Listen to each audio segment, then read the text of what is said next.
Ustedes saben que hace unos días atrás un pastor amigo me mandó un mensaje con una pregunta. Y me pareció una pregunta tan interesante que me gustaría también hacérselas a ustedes en este momento. No sé si la podemos proyectar. Una pregunta que un pastor amigo me hizo, y no solamente a mí, sino a otros pastores también, que tiene que ver con la salvación y el don de la salvación. Cuando Cristo murió en la cruz, me preguntó mi pastor amigo, cuando Cristo murió en la cruz, ¿fueron cargados sobre él los pecados? ¿De cuántos? Opción A, los pecados de toda la humanidad, aún de los que se pierden. Opción B, los pecados de algunos, solo de los salvos. Cristo murió, ¿no es cierto?, cargando pecados. Eso sabemos que ha sido así. ¿Pero cuáles pecados?, me preguntaba este amigo pastor. ¿Los pecados de toda la humanidad, aún de los que se pierden? Los pecados de algunos, solo de los salvos. Me gustaría que con el que tenés al lado, en 30 segundos, digas, para mí es la A o para mí la B y por qué. 30 segundos nomás. Tiene que ser una respuesta directa, ¿sí? Esto no es irreverencia, porque estamos hablando de ¿cuánto abarca el plan de salvación? ¿Para quién es la gracia? ¿Hay gracia para todos o no hay para todos? A ver, en estos 30 segundos, si decimos la A, si decimos la B, ¿qué razones tenemos para una o para otra? Porque realmente es una pregunta de vida o muerte. Es realmente así. Una pregunta de vida o muerte. Muy bien, creo que ya pasaron los 30 segundos, ¿sí? Así que no sé si se habrán puesto de acuerdo o no, si alguno dijo la A, otro dijo la B, si los dos la A, los dos la B. Yo quiero decirles y quiero explicarles en estos minutos previos a la ceremonia de Santa Cena que nos convoca hoy. Cerramos el tiempo. El que dijo A ya no puede cambiar, el que dijo B ya no puede cambiar. Yo les voy a explicar por qué a mi amigo le dije la B. ¿Por qué le dije la B? Y él me dijo, sí, yo estoy de acuerdo. Bueno, notemos la analogía de la Pascua. ¿Sí? Allí vemos en Éxodo 12:11 algo interesante. Vamos a buscar Éxodo capítulo 12, versículo 11 al 13. La Pascua sabemos que fue la base, ¿no es cierto?, la base histórica de la Santa Cena en muchos aspectos. Y entonces allí daba una indicación el Señor al pueblo que iba a, representar esa liberación por el resto de las generaciones. Dice allí, lo habéis de comer así, ceñidos un cinto con vuestros pies calzados con el bastón en la mano, y lo comeréis apresuradamente. Es la Pascua de Jehová.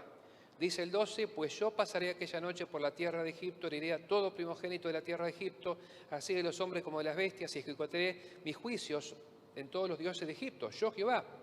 La sangre os será por señal en las casas donde vosotros estéis.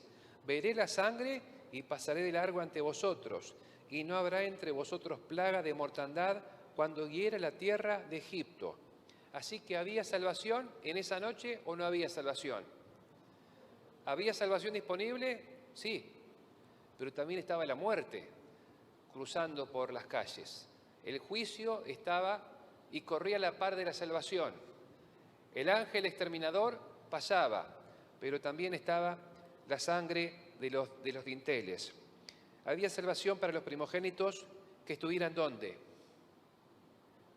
Dentro de la casa marcada por la sangre. Sin embargo, no había salvación para aquellos que estuvieran fuera de esas casas marcadas por la sangre, y de hecho en todos los hogares de aquellos que no estaban refugiados por la señal de la sangre del Cordero, en esas casas no hubo salvación. También hay otra analogía interesante que nos explica cuánto abarca la gracia. La encontramos en el ritual del santuario, Levítico 5, 17 y 18. Vamos a ver, Levítico 5, 17 y 18. Hay una serie de, entre muchas, ordenanzas respecto del pecado y la ofrenda. Y allí dice 5.17 lo siguiente. Si una persona peca o hace alguna de todas aquellas cosas que por mandamiento de Jehová no se han de hacer, aún sin hacerlo a sabiendas, es culpable y llevará su pecado.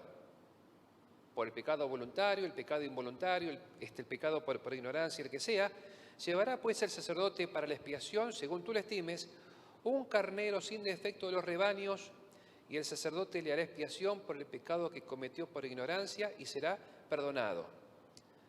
Así que, bueno, pecaste por ignorancia en este caso, cargás el pecado, a menos que lleves un cordero sin defecto, y entonces el sacerdote hará expiación, quitando el pecado del pecador y cargándolo sobre el cordero que llevó, de forma tal entonces que ya no cargará su pecado.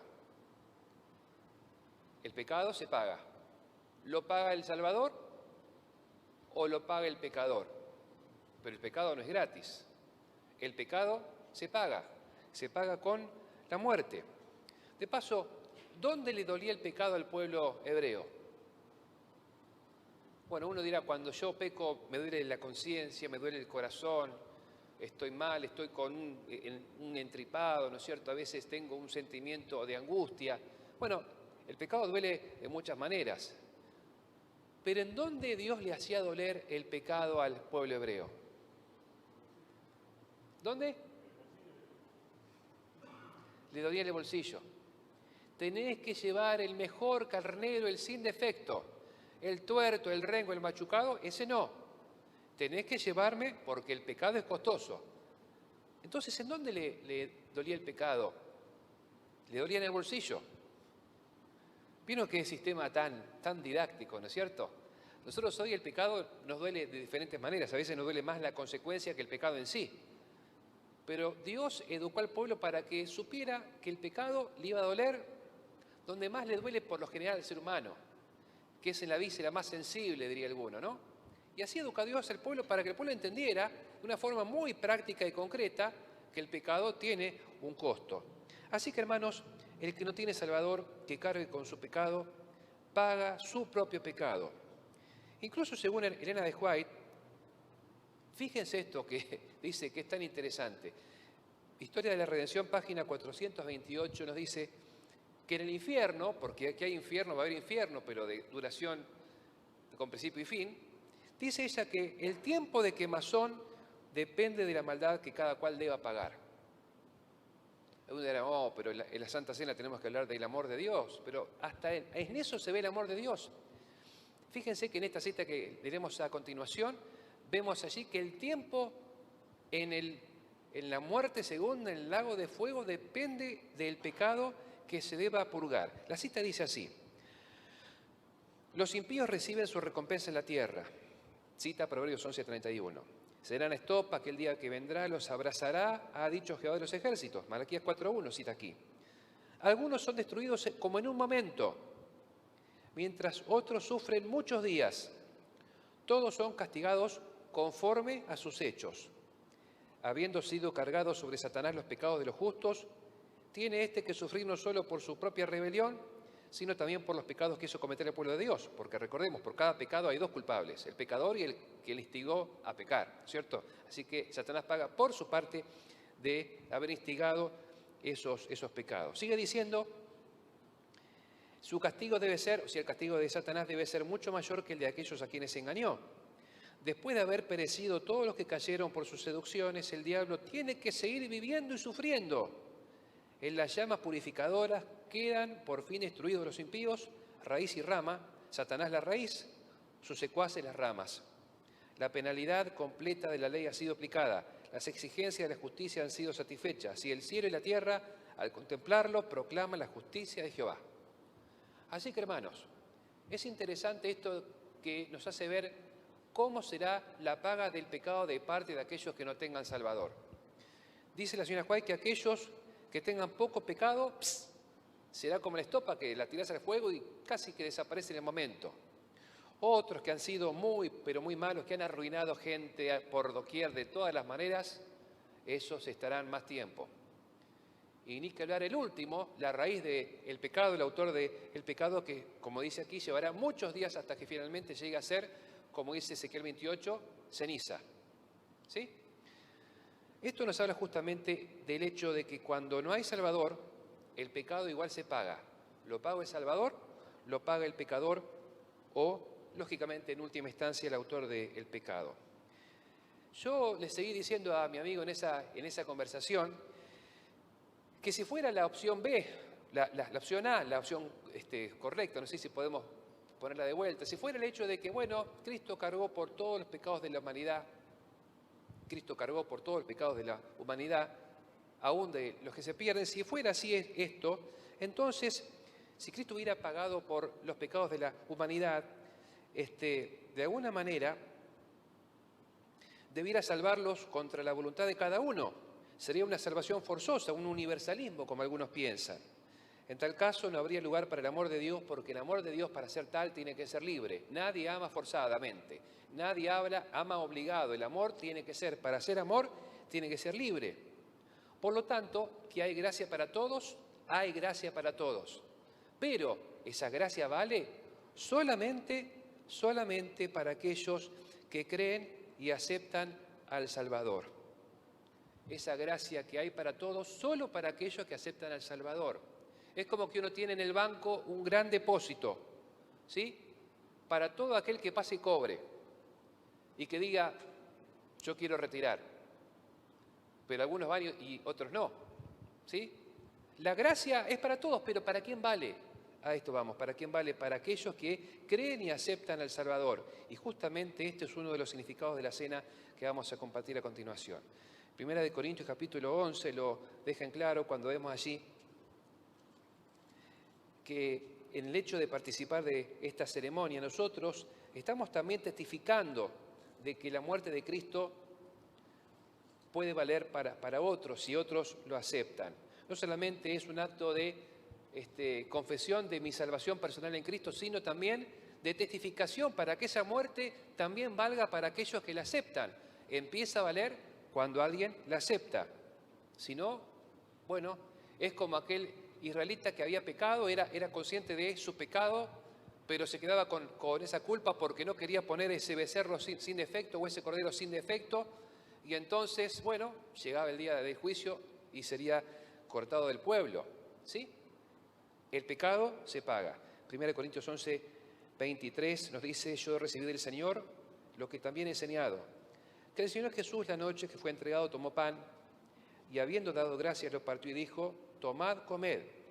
Pido a mis compañeros ancianos aquí que puedan descubrir estos emblemas especiales que tenemos delante nuestro. Tenemos el pan sin levadura y el jugo de la vid.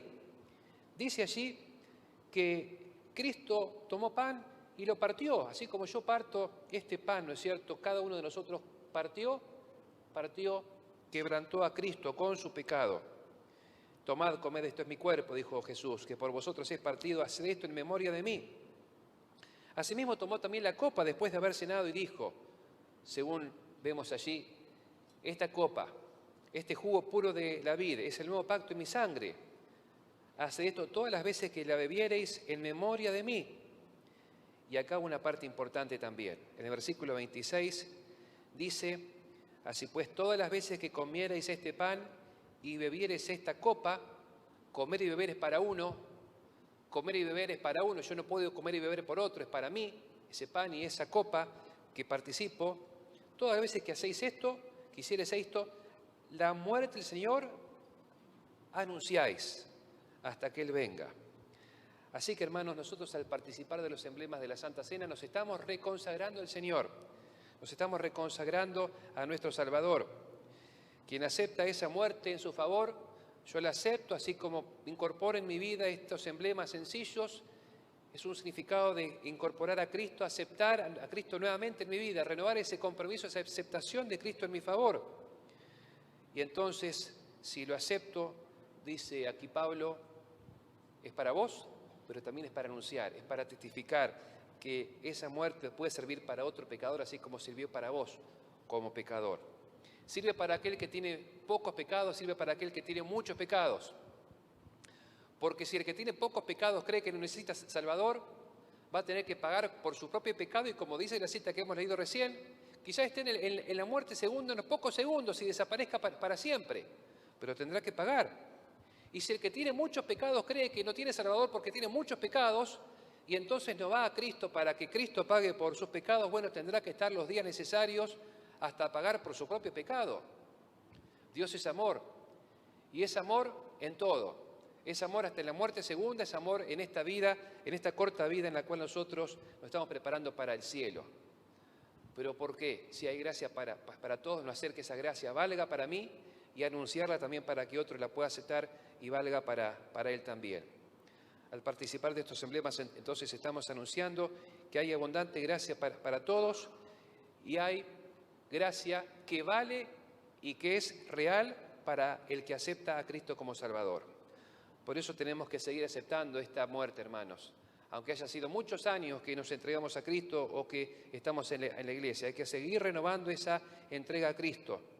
Por eso tenemos que seguir aceptando esa muerte, porque seguimos siendo pecadores, transformados, arrepentidos, santificados, pero no queremos pagar nuestro pecado y no debiéramos hacerlo si hay abundante gracia que aceptamos en nuestro favor. Algunos pensamientos de Isaías 53, dice allí en el versículo 9, se dispuso con los impíos su sepultura, mas con los ricos fue en su muerte, aunque nunca hizo maldad ni hubo engaño en su boca. Con todo eso Jehová quiso quebrantarlo, sujetándole a padecimiento. No fue Pilato, no fue el César, no fueron los fariseos, no fue ni Anás ni Caifás, tampoco fue Judas que lo vendió por 30 monedas de plata. Jehová quiso quebrantarlo a padecimiento. Lo sometió a padecimiento para que entonces ese lugar pudiera ser el lugar de todos aquellos que aceptamos a Cristo, para que su gracia pueda tener sentido y podamos nosotros participar de lo que Él merece, en vez de participar de lo que nosotros mismos merecíamos como pecadores. Y dice en el versículo 10, cuando haya puesto su vida en expiación por el pecado, verá linaje. Vivirá por largos días y la voluntad de Jehová será en su mano prosperada. Verá el fruto de la aflicción de su alma y quedará satisfecho. Por su conocimiento justificará a mi siervo justo a todos, muchos, no todos, lamentablemente, pero sí muchos. Y entre esos muchos estamos invitados a participar. Y llevará las iniquidades de ellos. Por tanto, yo le daré parte con los grandes y con los fuertes repartirá despojos, por cuanto derramó su vida hasta la muerte, fue contado con los pecadores, habiendo él llevado el pecado de muchos y orado por los transgresores. Gracias a Dios porque Jesús también vale para mí y para vos si lo aceptamos de corazón hoy, mañana y cada día hasta que nos venga a buscar o hasta que Él disponga.